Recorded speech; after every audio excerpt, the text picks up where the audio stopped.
बच्चों ये हमारे पार्ट ऑफ स्पीच का सीरीज नंबर 3 है। मैंने पहले वीडियो दूसरे वीडियो में बता चुका हूँ। दूसरे वीडियो में मैंने प्रोनाउन के बारे में डिस्कस किया कि प्रोनाउन कितने टाइप होते हैं, प्रोनाउन किसे कहते हैं। उसमें 2 टाइप्स के प्रोनाउन भी बता चुका हूँ। नंबर 1 पर्सनल प्रोनाउन और नंबर 2 रिफ्लेक्सिव प्रोनाउन। इस वीडियो में हम बात करने वाले इंफेटिव प्रोनाउन की। उसमें इस वीडियो में सारे प्रोनाउन खत्म हो जाएंगे, तो वीडियो में बने रहें, आपको 100% समझ में आएगा, सारे कंसेप्ट क्लियर हो जाएंगे और कोई वीडियो देखने की जरूरत नहीं पड़ेगा और हम आपको बारीकी से इंग्लिश बताएंगे। तो ये part of speech English grammar का बहुत बेसिक चीज है, तो आपसे रिक्वेस्ट है कि वीडियो में बने रहें और चैनल को जरूर सब्सक्राइब करें। तो देखिए यहाँ पर मेंशन किया हूँ प्रोनाउन मतलब नाउन प्रोनाउन। प्रोनाउन के भी टाइप्स होते हैं, मैंने बताया। उस टाइप्स में तीसरा नंबर है इंफेटिव प्रोनाउन, जिसे बोलते हैं दृढ़ता सूचक सर्वनाम। दृढ़ता मतलब जो जोर देता हो, किसी काम को करने के लिए बाध्य करे, जोर दे, प्रेशर दे या दृढ़ता दिखाए, तो ऐसे प्रोनाउन को हम क्या बोलते हैं? इंफेटिव प्रोनाउन। ऐसे प्रोनाउन, ऐसे शब्द जो किसी संज्ञा या सर्वनाम पर जोर दिखाएं, किसी काम को करने के लिए बाध्य करें, मजबूर करें, तो ऐसे प्रोनाउन को हम क्या बोलते हैं? इंफेटिव प्रोनाउन। देखिए एग्जाम्पल क्या बोलता है, वह खुद एक महिला डॉक्टर से मिला, मतलब उसे खुद ही एक महिला डॉक्टर से मिलना पड़ा। यहाँ पर है राज स्वयं यह काम करेगा, मतलब राज को स्वयं यह काम करना होगा। तो यहाँ पर देखो जो सब्जेक्ट है, करता है, इस पे शब्दों द्वारा जोर दिया जा रहा है, उसे दृढ़ता दिखाया जा रहा है कि भैया तुमको करना ही करना है। तो देखो जहां इस तरीके के सेंटेंस आपको दिखाई देंगे तो आप इजीली समझ जाना ये इंफेटिव प्रोनाउन है। तो सेम इंफेटिव प्रोनाउन जो होता है रिफ्लेक्सिव प्रोनाउन की तरह ही होता है, उसमें भी सेल्फ और सिलेबस जोड़कर बनाया जाता है। बस फर्क सिर्फ इतना है, इस सब्जेक्ट पे जोर दिखाता है और सब्जेक्ट या प्रोनाउन के जस्ट बाद प्रयोग होता है, जैसा कि यहाँ मेंशन किया गया है। यह भी रिफ्लेक्सिव प्रोनाउन के समान होते हैं। पर्सनल प्रोनाउन में सेल्फ या सिलेबस जोड़ करके बनाए जाते हैं और ये नाउन या सब्जेक्ट पर जोर दृढ़ता दिखाते हैं। यहाँ पर देखो स्टार मार्क लगाकर बोला हूँ, ये सब्जेक्ट या पर्सनल प्रोनाउन के तुरंत बाद लगाए जाते हैं। मतलब जैसे सब्जेक्ट या पर्सनल प्रोनाउन जैसे खत्म होंगे उसके जस्ट बाद मुझे ये सारे वर्ड लगाने होंगे। इसमें कंफ्यूज नहीं होना है। जितने भी पर्सनल प्रोनाउन होते हैं उसमें सेल्फ अकॉर्डिंग सिंगुलर रहेगा तो सेल्फ, प्लूरल रहेगा सेल्फ, जैसे कि मैंने पिछले वीडियो में बता दिया हूँ, उसको देख लो, समझ में आ जाएगा। ऐसे बनाना होगा, इसमें कोई रॉकेट साइंस नहीं, बहुत ईजी है। तो देखो एग्जाम्पल क्या बोलता है, वह खुद एक महिला डॉक्टर से मिला, तो सब्जेक्ट पे क्या है? वह क्या है? सब्जेक्ट है, ठीक है। तो वहां पर क्या किया गया? इस पे जोर किया गया है, जोर दिया गया है। तो इसको ट्रांसलेशन करते हैं, वह खुद एक महिला डॉक्टर से मिला, तो वह का माने क्या हो जाएगा? ही। अब बोला गया है सब्जेक्ट या पर्सनल प्रोनाउन के तुरंत बाद लगता है, अगर देखा जाए तो पर्सनल प्रोनाउन हो जाएगा, ठीक है। तो इसके तुरंत बाद लगेगा, इसका पर्सनल प्रोनाउन क्या होगा? हिमसेल्फ हो जाएगा। तो यहाँ हो जाएगा ही, हिमसेल्फ, ठीक है। मिला तो सेकंड फॉर्म हो जाएगा मेट, किससे मिला? एक महिला डॉक्टर से, a lady doctor, he himself met a lady doctor, ठीक। तो ये देखो सब्जेक्ट के तुरंत बाद लगाया जा रहा है, इस पर जोर दिखाया जा रहा है। राज स्वयं यह काम करेगा, तो राज क्या हो जाएगा? सब्जेक्ट हो जाएगा। और राज का सब्जेक्ट क्या है? राज के लिए प्रोनाउन क्या प्रयोग करते हैं? ही प्रयोग करते हैं। तो ही का क्या होगा? इंफेटिव, हिमसेल्फ ही होगा। राज हिमसेल्फ, राज हिमसेल्फ। अब करेगा ना, will do this work, Raj himself will do this work. तो देखो यहाँ सब्जेक्ट पे जोर दिया जा रहा है। तो इंफेटिव प्रोनाउन उसे बोलते हैं जो सब्जेक्ट या प्रोनाउन पे जोर देने के लिए प्रयोग किया जाता है, दृढ़ता दिखाने के लिए प्रयोग किया जाता है और ठीक उसके बाद प्रयोग होता है। सेम रिफ्लेक्सिव प्रोनाउन की तरह सेम है, सेम बनता है पर्सनल प्रोनाउन में सेल्फ या सिलेबस जोड़ करके। ओके, तो आप ध्यान से समझे, इसको नोट करें और कोई डाउट हो तो कमेंट करें। अब हम बात करने वाले चौथे नंबर के बारे में, ठीक है। चौथा नंबर है डिमोस्ट्रेट प्रोनाउन के बारे में हम बात करेंगे, तब तक इसको हम ये रहा डिमोस्ट्रेटिव प्रोनाउन, जैसा नाम वैसा काम, मैंने बता दिया इंफेटिव प्रोनाउन। अब चौथा है डिमोस्ट्रेटिव प्रोनाउन। डिमोस्ट्रेटिव मतलब होता है संकेत सूचक सर्वनाम, ऐसे वर्ड जो किसी व्यक्ति की ओर, किसी वस्तु की ओर इशारा देने के लिए प्रयोग किए जाते हैं, ऐसे शब्द को हम क्या बोलते हैं? डिमोस्ट्रेटिव प्रोनाउन, ठीक। तो देखिए अब जैसा नाम लिखा गया, ये प्रोनाउन संकेत करने के लिए प्रयोग किए जाते हैं, तो इसको भूलना नहीं है। तो देखिए यहाँ पर कुछ वर्ड है, दिस माने यह, दिस माने ए, दैट माने वाह, दोज माने वो। तो यहाँ पर दिया गया दिस माने यह, पास निकट के लिए, अगर कोई व्यक्ति वस्तु आपके पास में हो, निकट में हो और सिंगुलर हो, तो वहां पर क्या प्रयोग करना है? दिस का प्रयोग करना है। दीज मतलब ए, पास निकट, अगर कोई वस्तु आपके पास में हो, निकट में हो, लेकिन वो मोर देन एक से ज्यादा हो, मोर देन वन मतलब एक से ज्यादा हो, मतलब बहुवचन हो, प्लूरल हो, तो उन कंडीशन के लिए पास निकट के लिए क्या प्रयोग करोगे? दीज। जैसे एक किताबें तो दीज प्रयोग करोगे। दैट मतलब वह, दूर के लिए, किसके लिए, दूर के लिए। ये भी क्या है, सिंगुलर है। अगर कोई व्यक्ति वस्तु दूर पे है और लेकिन वो सिंगुलर है, जैसे वह लड़का दूर पे है, तो मतलब वहां पर आप क्या प्रयोग करोगे, दैट प्रयोग करोगे। यहाँ पर देखो दोज, दोज मतलब वो या वो लोग, ये भी दूर के लिए है लेकिन प्लूरल। अगर कोई व्यक्ति वस्तु काफी दूर पे हो लेकिन एक से ज्यादा हो, मतलब बहुवचन हो या प्लूरल हो, तो उस कंडीशन में दोज का प्रयोग करना है। तो आपको जब भी दिखाई they these, that, those, these, तो ऐसे प्रोनाउन क्या बोलोगे, डेमोस्ट्रेटिव प्रोनाउन, क्योंकि ये संकेत देने के लिए प्रयोग किए जाते हैं। हम आपको एग्जाम्पल के माध्यम से समझाते हैं। यह एक बिल्ली है, यह एक बिल्ली है, मतलब बिल्ली आपके पास में है। यह एक बिल्ली है, एक बिल्ली है, सिंगुलर है और पास में है, तो इसलिए आप क्या प्रयोग करोगे, this is a cat, right. अब यहाँ पर देखो वह एक पेड़ है, वह एक पेड़ है, मतलब पेड़ दूर पर है और इशारा दे रहा, तो वह कंडीशन पे क्या प्रयोग करोगे, दैट। एक के बारे में बात किया, सिंगुलर है, that is a tree, that is a tree. अब यहाँ पर देखो तीसरे नंबर में एक किताबें हैं, मतलब किताब है, एक नहीं, दो नहीं, तीन नहीं, बल्कि बहुत है, बहुवचन में एक किताबें हैं, तो मतलब किताबें आपके पास में है, निकट में है, तो यहाँ पर क्या प्रयोग करोगे, दीज, क्योंकि ये प्लूरल है, निकट के लिए हमें दीज का प्रयोग करना है। दीज आर, यहाँ पर आर प्रयोग करोगे, these are books, these are books, यहाँ पर आर, क्योंकि प्लूरल के लिए हम प्रीपो हेल्पिंग वर्ब आर का प्रयोग करते हैं। वो विद्यार्थी हैं, वो विद्यार्थी है, विद्यार्थी मतलब मोर देन वन, एक से ज्यादा है, तो यहाँ पर क्या करोगे, दोज प्रयोग करो, क्योंकि ये दूर पर हैं, तो those are student, those are students, ठीक।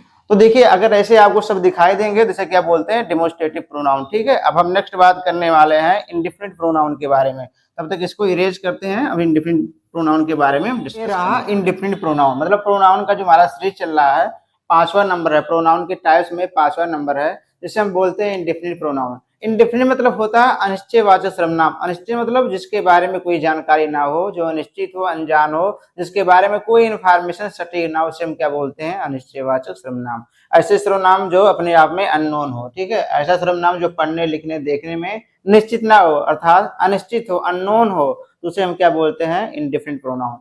तो देखिए कुछ ऐसे वर्ड हैं, अगर ये सब आपको वर्ड दिखाई देंगे तो आप क्या बोलोगे ना, इंडेफिनिट प्रोनाउन। जैसे देखो सम मतलब कुछ, कुछ क्या मतलब, जैसे आप कुछ आम लिया, कुछ आम मतलब उसमें 100 भी हो सकते हैं, 10 भी हो सकते हैं, 20 भी हो सकते हैं, कोई फिक्स नहीं है, इसलिए इंडेफिनिट प्रोनाउन बोलते हैं इसे। ये नहीं मतलब कोई भी आ जाए, किसी पार्टिकुलर का नाम मेंशन नहीं कि मान लो 10 लोग खड़े हैं, उसमें बोल दे कोई आ जाए, कोई आ जाए, तो मुझे कोई फिक्स नहीं है, ठीक है, जिसके बारे में कोई अनजान नहीं, कौन आएगा, मान लो 10 लोग, 10 लड़के खड़े हैं, 10 का नाम अलग अलग है, लेकिन उसमें से कौन आएगा इसके बारे में कोई फिक्स नहीं है, इसलिए इंडेफिनिट प्रोनाउन बोलते हैं। समवन कोई एक आ जाए, ठीक है, समबडी कुछ लोग आ जाए, एवरीबडी हर कोई आ जाए, नोबडी कोई नहीं, आल मतलब सभी, नॉन मतलब कोई नहीं, नाइदर मतलब दो में से कोई नहीं, बोथ मतलब दोनों, ईच मतलब एक एक, तो ठीक है, एवरी, ऐसे सारे वर्ड को हम क्या बोल देते हैं, इंडेफिनिट प्रोनाउन। आप इनका मीनिंग देखोगे, ध्यान से समझोगे, तो इनका मीनिंग का कोई विशेष अर्थ नहीं निकलेगा, इसके बारे में अनिश्चित रहेगा, अनजान रहेगा, तो इसे हम क्या बोलते हैं, इंडेफिनिट प्रोनाउन। एक एग्जाम्पल के माध्यम से समझाते हैं। देखो तुम में से कुछ, तुम में से कुछ, जैसे 10 लोग वहां खड़े हैं, बोले तुम में से कुछ, किसी का नाम नहीं लिया गया, लेकिन उसमें से कितने लोग आते हैं, 10 में से 4 लोग आ सकते हैं, 3 लोग आ सकते हैं, तो फिक्स नहीं है, इसलिए से हम इंडेफिनिट प्रोनाउन बोलते हैं। तुम में से कुछ है, तो यहाँ पर इसका क्या हो जाएगा, इसका हो जाएगा सम ऑफ यू, तुम में से कुछ। किसी ने ठीक कहा, किसी ने ठीक कहा, तो यहाँ पर हो जाएगा सम वन सेड हो जाएगा, सम वन सेड राइट, ठीक है, सम वन सेड राइट। तो देखो कुछ ऐसे सेंटेंस आपको दिखाई देंगे, तो इसे हमें क्या बोलना है, इंडेफिनिट प्रोनाउन है, ठीक है। इसलिए बहुत इंपॉर्टेंट है और जानना बहुत जरूरी है, कोई विषय डिफिकल्ट नहीं है, प्रोनाउन का पार्ट चल रहा है, बस आप ये वर्ड जानो कि ऐसे अगर वर्ड आएंगे तो आप सिंपल क्या बोलोगे, इंडेफिनिट प्रोनाउन। अब नेक्स्ट वीडियो में हम बात करने वाले हैं डिस्ट्रीब्यूटिव प्रोनाउन के बारे में, ठीक है, तो इसको मैं इरेज करता हूँ और नेक्स्ट जैसा कि मैंने यहाँ मेंशन कर दिया, डिस्ट्रीब्यूटिव प्रोनाउन, प्रोनाउन का ये 6 नंबर है, डिस्ट्रीब्यूटिव प्रोनाउन। तो डिस्ट्रीब्यूटिव मतलब क्या होता है, बंटवारा या विभाग सूचक सर्वनाम। ऐसे सर्वनाम जो किसी को विभाग होने के बारे में बताएं, किसी के बंटवारे होने के बारे में बताएं, किसी के अलग होने के बारे में बताएं, ऐसे प्रोनाउन को हम डेमोस्ट्रेटिव प्रोनाउन बोलते हैं, ठीक है। तो देखिए ए वर्ड है, ईच मतलब more than two, each either neither अगर आएगा उसे हम क्या बोलते हैं, डेमोस्ट्रेटिव प्रोनाउन बोलते हैं। ईच मतलब क्या होगा, मोर देन टू व्यक्ति, 2 व्यक्ति से ज्यादा होगा तो मुझे क्या प्रयोग करना है, ईच प्रयोग करना है। आइदर और नाइदर, आइदर मतलब दो में से कोई, नाइदर मतलब दो में से कोई नहीं, ठीक है। तो अगर ओनली टू व्यक्ति या टू वस्तु के लिए डिस्कस की जाएगी, अगर किसी सेंटेंस में दो व्यक्ति की या दो वस्तु की बात की गई हो, उसमें से दो में से कोई नहीं या दो में से कोई एक, तो उसमें आइदर और नाइदर का हम प्रयोग करेंगे। अगर हमें दो से ज्यादा के बारे में बात किया जाए, प्रत्येक लोग आएंगे, तो वहां पर हम ईच का प्रयोग करेंगे। तो ये जो वर्ड है इसे हम डिस्ट्रीब्यूटिव प्रोनाउन बोलते हैं। पिछले वीडियो में भी बता दिया हूँ, तो उसमें कंफ्यूज नहीं होना है, वो कंडीशन अलग हो जाता है, कंडीशन अलग है। तो देखिए एग्जाम्पल में उनमें से प्रत्येक को पुरस्कार मिला, तो उनमें से प्रत्येक को मतलब जैसे वहां पर 10 लोग खड़े हैं, तो उनमें से प्रत्येक को पुरस्कार मिला, मतलब हर एक को पुरस्कार मिला, मोर देन टू है तो वहां पर हम ईच का प्रयोग करेंगे। तो यहाँ पर लिखा each of them got prize, तुम दोनों में से कोई या करो, मतलब कोई काम है या कोई चीज है, यहाँ दो लोग हैं तो मैं सिंपल बोल दूंगा तुम दोनों में से कोई एक करो, तो यहाँ पर हो जाएगा either of you do it, ठीक। अगर यहीं पर हो जाता तुम दोनों में से कोई नहीं करो, तो नाइदर ऑफ यू हो जाता, डू इट हो जाता। तो ऐसे वर्ड को मैं क्या बोलूं, ए रहा प्रोनाउन का 7 नंबर, जिसे हम बोलते हैं रेसिप्रोकल प्रोनाउन। ऐसे प्रोनाउन जो संबंध दिखाने के लिए प्रयोग किए जाते हैं उसे हम बोलते हैं रेसिप्रोकल प्रोनाउन। ए सर्वनाम एक दूसरे से संबंध दिखाता है, इसे बोलते हैं परस्पर वाचक सर्वनाम भी, मतलब एक दूसरे से संबंध दिखाना। देखिए ईच अदर, वन अनदर, मतलब ऐसे वर्ड आएंगे उससे मैं क्या बोल देंगे रेसिप्रोकल प्रोनाउन, ये संबंध दिखाते हैं। ईच अदर ओनली टू व्यक्ति टू वस्तु के लिए प्रयोग किया जाता है। अगर कोई चीज दो हो, दो व्यक्ति हो, दो वस्तु हो, तो उस कंडीशन में हमें ईच अदर का प्रयोग करना है। मोर देन टू की डिस्कस की गई हो तो वहां पर वन अनदर का प्रयोग किया गया हो। इसमें एक दूसरे का हेल्प किया जाता है, मदद किया जाता है, सहयोग किया जाता है, इसे बोलते हैं रेसिप्रोकल प्रोनाउन। जैसे देखिए वे एक दूसरे के प्रति वफादार हैं, मतलब वे एक दूसरे के प्रति वफादार हैं, यहाँ पर संबंध दिखाया गया है, उनकी हेल्प की गई है, उनकी आपस में लविंग है। अब यहाँ पर देखिए राम और श्याम एक दूसरे के साथ रहते हैं, मतलब राम श्याम में ऐसा बॉन्डिंग है, ऐसी लगाव है, ऐसी अटैचमेंट है, ऐसी संबंध है कि एक दूसरे के साथ वो रहते हैं। तो इसकी ट्रांसलेशन करेंगे वे एक दूसरे के प्रति वफादार हैं, तो वे हो जाएगा, ठीक है, दे। अब यहाँ पर बोला गया दो व्यक्ति के लिए, लेकिन यहाँ पर क्या मोर देन दो, तो वे की बात की गई, मतलब एक से ज्यादा होंगे, वे एक दूसरे के वफादार हैं, तो दे यहाँ पर प्रयोग करेंगे, they are faithful, they are faithful to to one एन अदर, ठीक है। यहाँ पर एक से ज्यादा, दो से ज्यादा डिस्कस की गई ना, वे बोला गया तो बहुत ज्यादा हो जाएगा, वे एक दूसरे से वफादार है या वे एक दूसरे के प्रति वफादार हैं, तो they are faithful to one other. हम नीचे आ जाओगे, राम और श्याम, यहाँ पर दो ही लोग की डिस्कस की गई, राम और श्याम एक दूसरे के साथ रहते हैं, तो यहाँ पर हो जाएगा Ram and Shyam live with each other, ठीक है। Ram Shyam live with each other, Ram Shyam एक दूसरे के साथ रहते हैं, जैसे बोलते हैं हम क्या रेसिप्रोकल प्रोनाउन। तो आप नोट करें, कोई डाउट हो जरूर बताएं, उसका जवाब जरूर मिलेगा। अब 8वें नंबर की हम बात करने वाले हैं, प्रोनाउन का 8वां नंबर जिसे हम बोलते हैं इंट्रोगेटिव प्रोनाउन। इंट्रोगेटिव मतलब प्रश्नवाचक सर्वनाम, जैसा कि नाम से आपको पहले से पता होता है, ऐसे प्रोनाउन जो किसी वाक्य में या किसी सेंटेंस में प्रश्न बनाने का काम करते हैं, ऐसे हम वर्ड को हम बोलते हैं इंट्रोगेटिव प्रोनाउन। जैसे देखा जाए who, whom, which, what, whose, why, तो ऐसे वर्ड अगर आएंगे तो उसमें क्या बोलेंगे, मतलब WH वाले जितने भी वर्ड होते हैं उसे में क्या बोलते हैं इंट्रोगेटिव प्रोनाउन, ठीक है। ये प्रोनाउन के लिए बेसिकली प्रयोग होते हैं, इसलिए इसे इंट्रोगेटिव प्रोनाउन कहते हैं। तो प्रोनाउन को आपको विशेष ध्यान रखने की जरूरत है। यहाँ पर मेंशन है हु, होम, तो इन दोनों का प्रयोग हम केवल पर्सन के लिए करते हैं, यानी व्यक्ति के लिए करते हैं, ठीक है। व्यक्ति की कंडीशन आएगा तो उन्हें हम क्या प्रयोग करेंगे, हो या होम। इसे हम बोलते हैं लिविंग, मतलब चीजें बोलो कि सजीव के लिए या जिसमें जान हो उनके लिए हम प्रयोग करते हैं हु और होम का प्रयोग। हु माने कौन होता है, होम माने किसको, अगर ये आ जाएगा और व्यक्ति की बात बोली जाएगी या किसी लिविंग ऑर्गन की बात बोली जाएगी, तो इसे कंडीशन में हमें हु और होम का प्रयोग करना है। अब हम आ जाते हैं व्हिच, व्हाट, और यहाँ पर दिया हुज, ये बोथ फॉर पर्सन और थिंग, ये पर्सन के लिए भी है, वस्तु के लिए भी है, ठीक है। तो उसके कंडीशन के हिसाब से हमें प्रयोग करना है। अगर क्वेश्चन मार्क बोला गया वहाँ पर्सन की बात हुई तो हम वहाँ पर व्हाट का भी प्रयोग कर सकते हैं, ठीक है। और यहाँ पर दिया गया है तो व्हिच का, व्हिच का भी प्रयोग करते हैं, लेकिन ये हमें जो है पर्सन के लिए भी होता है और वस्तु के लिए भी होता है, लेकिन ये स्पेशल जो है पर्सन के लिए प्रयोग होता है, मतलब इसमें जान होता है। एग्जाम्पल क्या बोलता है, तुम कौन हो, तुम की बात बोला गया कौन हो, तो यहाँ पर सबसे पहले हो जाएगा हु इज यू, ठीक है। यहाँ सॉरी आर लगा देंगे, तुम कौन हो। सिंगल की बात हो गया तो इज लगाएंगे, लेकिन वहां पर अगर ज्यादा की भाव दिया जाएगा तो बोला जाएगा हु आर यू। ठीक, वह क्या कर रहा है, वह क्या कर रहा है, तो इंट्रोगेटिव है तो सबसे पहले क्या लगाएंगे, व्हाट इज ही डूइंग। ठीक, अब देखो तुम्हारा कलम कौन है, अब यहाँ भी कौन था, यहाँ कौन था तो हु लगाए, यहाँ पर व्यक्ति की बात बोला गया तो हम इसलिए हु लगा दिए। यहाँ कौन आया, लेकिन ये क्या है, वस्तु है। ठीक है, तो हमें यहाँ क्या प्रयोग करना है, यहाँ प्रयोग करना है विच, विच आर योर पेन। ठीक, तो ऐसे अगर सेंटेंस दिखाएंगे जैसे हम बोलेंगे इंट्रोगेटिव प्रोनाउन, तो मुझे उम्मीद है कि आपको समझ में आया होगा। अब लास्ट प्रोनाउन के बारे में बात करते हैं, जिसे हम बोलते हैं रिलेटिव प्रोनाउन। तो इसको हम इरेज करते हैं, तब तक आप नोट कर लें। और तो अभी रहा प्रोनाउन का जो लास्ट है जिसे हम बोलते हैं रिलेटिव प्रोनाउन, उसके बारे में हम डिस्कस करने वाले हैं। अभी तक मैंने 8th प्रोनाउन बता दिया। प्रोनाउन का लास्ट है पार्ट, जिसे हम बोलते हैं रिलेटिव प्रोनाउन। रिलेटिव मतलब होता है संबंधवाचक सर्वनाम।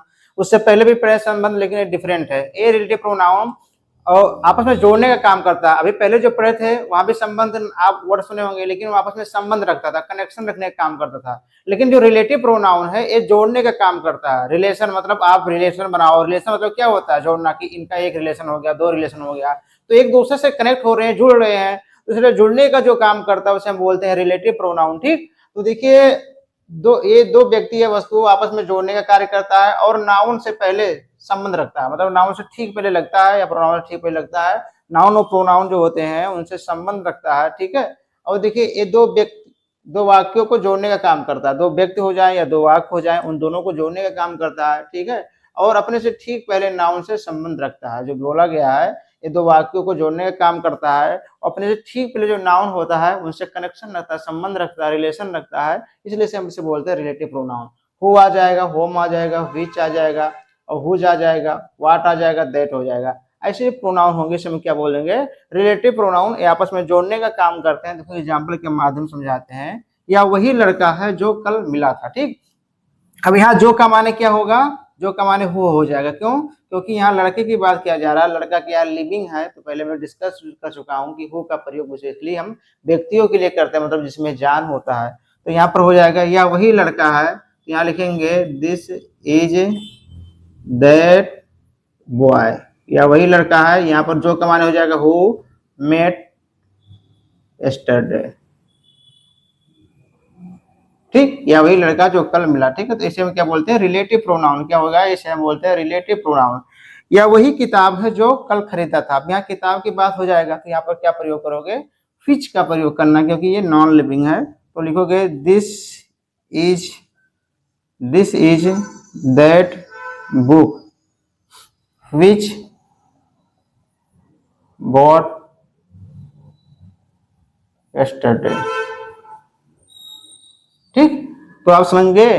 तो इसे हम बोलते हैं रिलेटिव प्रोनाउन। तो दो वाक्य, यहाँ पर देखो एक वाक्य हो गया, ए वाक्य ए हो गया, तो दोनों का जोड़ने का काम कर रहा है। एक वाक्य मतलब दोनों सेंटेंसों को आपस में जोड़ने का काम कर रहा है, इसलिए क्या बोलते हैं, रिलेटिव प्रोनाउन बोलते हैं। और इसमें थोड़ा इसको मैं इरेज करता हूँ, आप नोट कर लें थोड़ा वीडियो को रोक करके, बाकी इसको मैं इरेज करके समझाता हूँ कि इसमें जो है क्या और बात ध्यान रखना है। जैसे यहाँ पर दिया गया है हु, ठीक है, होम और हुज, इनके बारे में हम बताते हैं, अच्छे से इरेज कर देते हैं।